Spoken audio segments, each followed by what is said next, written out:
Okay, good. So Jyeshtha, next up, ruled by Mercury. Ruled by Mercury. This is a very interesting nakshatra to me. And I'm tempted to start in several different places at the same time, but that really wouldn't work. So I have to pick a place to start. Well, one of the things I like speaking about with Jyeshtha is it's associated with the star Antares, okay, which literally translated means the rival of Mars. And it's actually a very bright star that's quite often mistaken for being Mars. Okay, so think of the concept of the rival of Mars, Mars being a god. Well, Antares is going to be a rival to that. Can either be a rival or his strength can rival that of Mars. Right. Which is the other concept, which is where we're going to head with this particular concept. Jyeshtha translated means eldest or eldest sister. It's also a name of the Ganges, right? Mm-hmm. So there's a sense of motherly protection that's associated with that concept. Okay, and we're going to develop that a little bit further in a moment. But another thing that Jyeshtha is it's a symbol for the middle finger. It means the middle finger. Not as in the this use of the middle finger. But, right. I'm going somewhere with this. Okay. Yeah, rival of Mars, right? No, I'm kidding. Well, in a lot of pranayama exercises, the middle finger is used to block off a nostril. Mm-hmm. So the concept here is of control, the idea of self-control. The deity that's connected to Jyeshtha is Indra. Indra being the king of the gods, right? And he got his position as being the king of the gods because he undertook a lot of severe austerities. And through those austerities, he was also awarded something called Sudarshana Chakra. Sudarshana Chakra is what you often see spinning on Indra's finger, right? With Sudarshana Chakra, he can annihilate anything. Okay, so there is the concept of, having undergone austerity, the concept of self-control. Mix that concept with the ruling planet Mercury, right? And we have that, through self-control comes wisdom. Right. Okay. Another thing that Indra is connected with is he controls all the pleasures of life. He's also associated with the senses, right? So that's what I was going to say. Controlling, associated with all of the pleasures of life, so the senses, right? Because he reached a space where he was able to conquer the senses.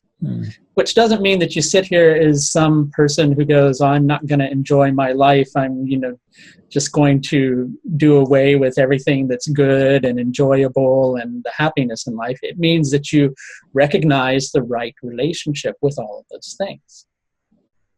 And of course, this is building upon the foundation of Anuraga.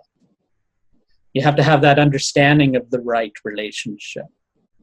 Right relationship with your senses. So those things that your senses attach to, they have form. You're having a subjective experience of them. But that's the key. You're having a subjective experience of them. You can sometimes see something that's a specific color, and you'll go, well, that's yellow. And somebody else will go, no, that's green. Right? So that tells us something about the senses right there. There's something to them. There's something that we can pick up on consciousness about through them, right? But by the same token, they're always in these different forms, so we can never be sure of the truth of those senses. So in order to have the right relationship with the senses, we also have to have the right relationship with truth. Right. Truth is an absolute, which I don't think, ask somebody what absolute truth is. As soon as they profess to know, well, then that just goes to show you that they don't really know. Right? Right. Because it's not... the absolute is not, it doesn't mean truth doesn't mean just being honest. right? Because something that one person says is true is based upon their perspective. Something another person says is true is based upon their perspective. And something I've always liked to explain to people about Jyestha Nakshatra, and it's a good idea to go into the Shakti that's associated with Jyestha Nakshatra, I think, to explain this, which is the power to rise and conquer, or the power to gain courage in battle.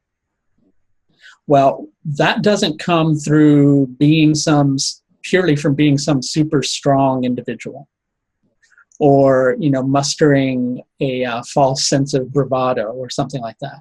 It comes from being able to see how things truly are, because then you have the right perspective with which to understand things. So I always like to use the analogy with Jyeshtha of, imagine that you're involved in a struggle or a battle, and you withdraw from that struggle in order to get a clearer perspective of what you're dealing with. And from that perspective, you're able to go back into the situation you're dealing with and actually rise above the situation, which has been creating a problem for you. Well, that's similar to having, if we just think about the ruling planet, Mercury, Mercury giving the capacity to see multiple points of view. So if you can see multiple points of view, then you can possibly make a better decision, or see things, from triangulation, see them from different perspectives, and then work from that integrated understanding, versus just trying to focus on one particular perspective, which might not necessarily reflect as much of the truth as possible. Yes, yeah, and I always like using the analogy with Jyeshtha too, of the concept of there being three minds that we work with, right? We've got the positive mind, which is going to see the advantage in any particular situation. And then you've got the negative mind, which is going to see the disadvantage in any particular situation. Well, right judgment is going to be made from the neutral mind, that is able to look at the input of the positive mind and the input of the negative mind, but not be fully influenced by either, only to look at the input and then go, well, this is actually best. Right. Yeah, because it's able to see clearly. And that's very much what the energy of Jyeshtha is about. It's wisdom and will put together. Right. Wisdom and strength of will. And it's interesting because this is the last of the Tamasic nakshatras. After this, we go into the Sattvic nakshatras. So from this perspective of, being at the end of the Tamasic nakshatras, then we're dealing with the situation of going, well, I have to muster the strength to break myself out of this mold that I've created for myself, right? Because it was me who created it. But I can just as easily do away with that mold. But in order to do away with that, I have to understand it. I have to understand what I'm dealing with. I have to understand the nature of being incarnated. Right. Well, and the idea, one thought on the idea of, what'd you say, wisdom and willpower, were those the two words you used? Yes. Yeah. Yeah. Well, considering wisdom and willpower, a lot of people are either fatalistic or they're overly independent. And, this might have been something we discussed, I remember talking about with another astrologer at some point in time. But the idea that when it comes to, our path in life, well, we do have free will, and that free will is available to us when it's appropriate. Yeah. And then there's the aspect of it where there is just what's going to happen. And so the idea of wisdom and will, I would say that might be through this particular nakshatra, power to rise and conquer, to gain courage in battle, to become a hero. Well, the real way to do that would be to be able to listen to the wisdom of what's going on around you, and if you can't do anything about it, to surrender to it and have that subtle intelligence, or that subtle capacity to know when, okay, a choice is being presented here, and so therefore I have the capacity to use my willpower to make that choice. So kind of going back and forth between the will and the wisdom, and the idea of Indra here, and the disc to defeat the demons, to protect the gods. And so the idea of having right judgment, to know when is it appropriate to work within the senses, and when is it appropriate to withdraw? It comes back into play here again. The senses being what you might consider to be the more demonic or sensuous forces, not in the traditional good and evil way, but just in the more how they function, their function within consciousness. So learning to be appropriate between these two things. So I don't know, when I think of Jyeshtha and everything that you said, the idea of the result, one becomes a hero, it seems that occurs through this understanding of that subtle intelligence, that subtle capacity to respond when allowed or necessary, and to surrender when that's just all you can do. Well, it's like the concept that any warrior knows when to surrender. Yeah, and it's going to take withdrawing from the battlefield in order to know that that's what should happen. Withdrawing, reorganizing, so that you're able to see what you're dealing with perspective. And interestingly enough, Indra used Sudarshana chakra to defend the gods. So you use this tool, which is able to cut through all illusion, to defend the potential within yourself, to understand that potential is there. So you get rid of all the illusion. That's how you preserve your consciousness. That's how you preserve your awareness, right?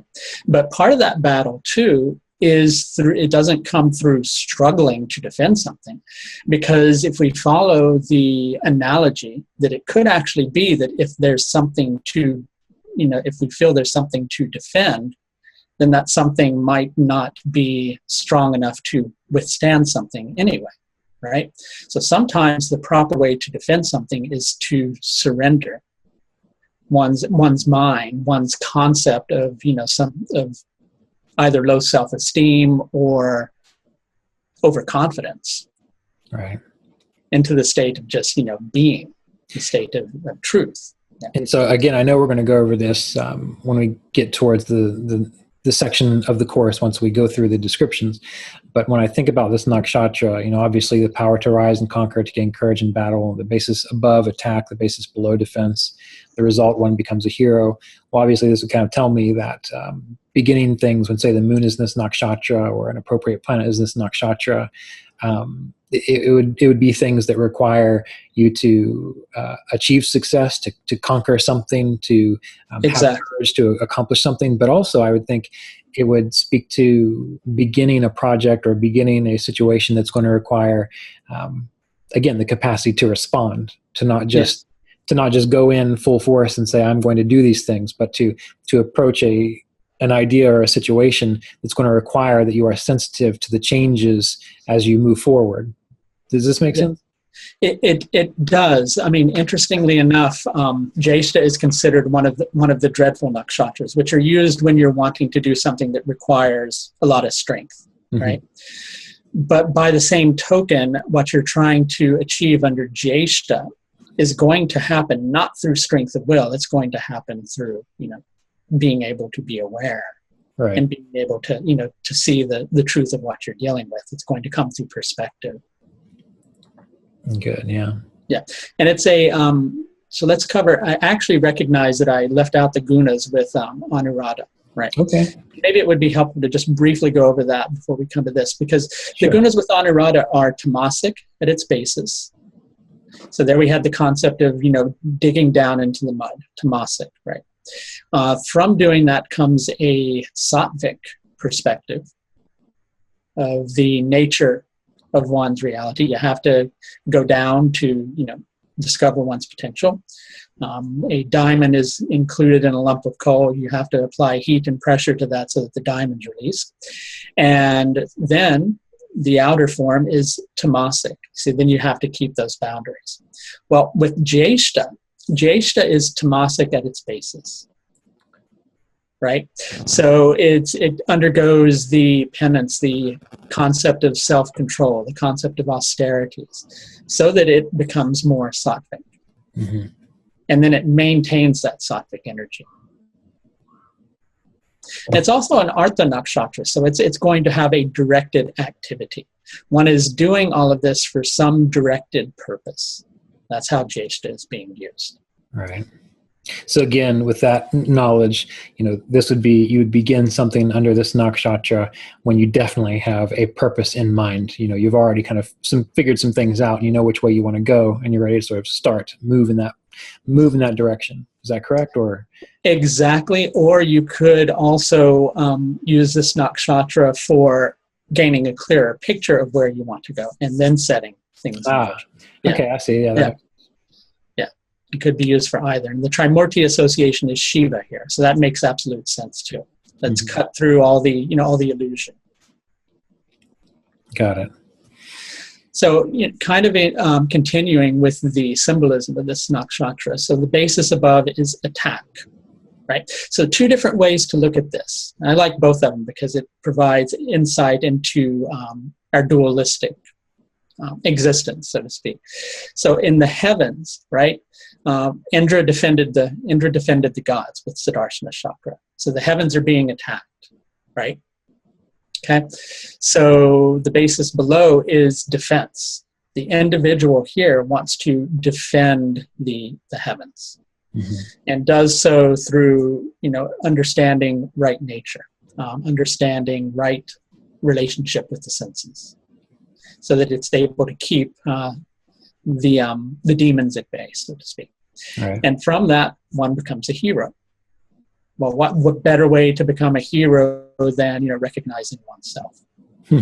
Such as in the case of Buddha, recognizing oneself. He became a hero because he recognized, he went through this whole process. And there's the other way of looking at it, of the heavens go, well, here's a lot of things that I'm going to throw your way that you're going to have to really kind of sort through and recognize the reality of, whether it's really real or what is the nature of reality, through having this onslaught of experiences through which you can evolve, right? Right. So the heavens literally attack the person here, right? So I'm going to throw all these things your way. And the individual below goes, well, I'm going to defend myself against all those things that are coming at me, because I know that on one level, even though an illusionary brick can hurt my head, on one level, I don't know the true nature of existence. So who's to say that I'm not dreaming, right? Who's to say I'm awake, and who's to say I'm dreaming? Right. And so through understanding the concept of that right relationship and the perception of truth, then one becomes a hero, because one has conquered the senses. Right. Yeah. And so this particular nakshatra feels like we got fairly philosophical with. So to kind of tie it in a little bit, if we're thinking of any particular, think of a particular planet. And if how about Mercury? Okay, yeah. Mercury. So Mercury in this nakshatra, how might this express? Well, let's say the person has Mercury is going to be, can be very happy here. Stands the potential to be very happy because it's his own nakshatra. Okay. So Mercury in Jyeshtha would be very insightful, very penetrating insight. You wouldn't be able to hide something from somebody who had Mercury in Jyeshtha if Mercury was well supported. Right. Okay. You just wouldn't be able to. They'd be able to see through anything. As in the Sudarshana chakra. Okay. Right. Let's think of a poorly supported planet here. Let's say Mercury wasn't doing that well, right? Or Mercury does rule here, so we can't go into Mercury as a ruling planet, because Mercury is a ruling planet. Duh.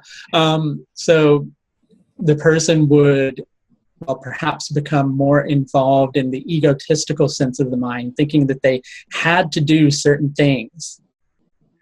From a will point of view, I have to do this. This is what I should do, when really they're ignoring insight. They're not able to look at it from a detached perspective that would enable them to see it more clearly. They're becoming attached to the senses. And of course, that could relate to anywhere that Mercury, might be ruling in the chart. If it's let's say it's in career, then the person, or let's say perhaps it's in the 11th house, which is going to be associated with aspirations or ambition, the person could become overly ambitious and begin to think that it's, through their strength of applying themselves and doing this, that, or the other thing that they're attaining all these successes. All right. which ultimately the great universal arbiter would step in at some point and go, well, no, it wasn't you doing doing those things. It was me doing those things. Right. Because I can just as easily take it away from you. Mm-hmm. Yeah. Okay, makes sense. Yeah. Okay. Well, any other thoughts on Jyeshtha before we move on, or is? I think I feel pretty complete with Jyeshtha. Okay. Good. So next up we have Mula, an interesting nakshatra all the way around.